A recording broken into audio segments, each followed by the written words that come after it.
Oui, le biochar, en fait, ça a été découvert dans des endroits, comme des trouvailles pratiquement archéologiques, dans des endroits où donc des gens ont vécu, ne vivent plus. Et bon, ailleurs on trouverait des vestiges. Bah, eux, ils ont laissé des vestiges dans le sol, à savoir des sols très profonds et enrichis. Et quelque chose, donc un apport qui perdure, qui a perduré même des centaines d'années, parce que le charbon, le biochar, la poudre de charbon, tout ce qui a été carbonisé, ça se maintient très très longtemps, ça se décompose quasiment pas ou très très lentement.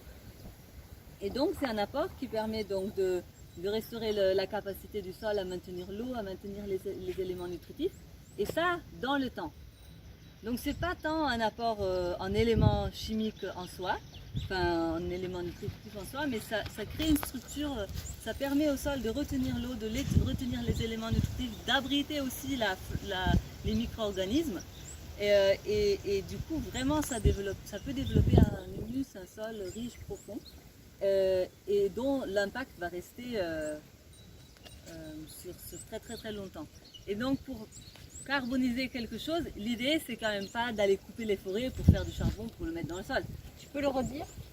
Oui, très clairement, l'idée n'est pas de couper du bois pour le carboniser, pour le foutre dans le sol ou autre, mais de se servir de résidus organiques dont on n'a pas autre utilisation. Comme quoi?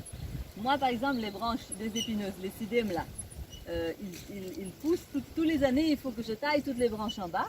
Et ça, c'est pas du bois de chauffe, c'est beaucoup trop fin, c'est beaucoup trop difficilement maniable. Une utilisation ici, c'est quand même de le coller sur les haies pour les rendre étanches. Mais j'en ai toujours trop. Ah bon, ça rend étanche? Je ne savais Oui, pas. le silane, si tu colles ça dessus, bah, les épines, là, tu vas pas t'aventurer à te faufiler, que ce soit des chèvres ou des Ah oui, ânes. d'accord. Voilà. Étanche, ça veut dire un Ah oui, pas oui, redoutable, au passage. quoi. Ah oui.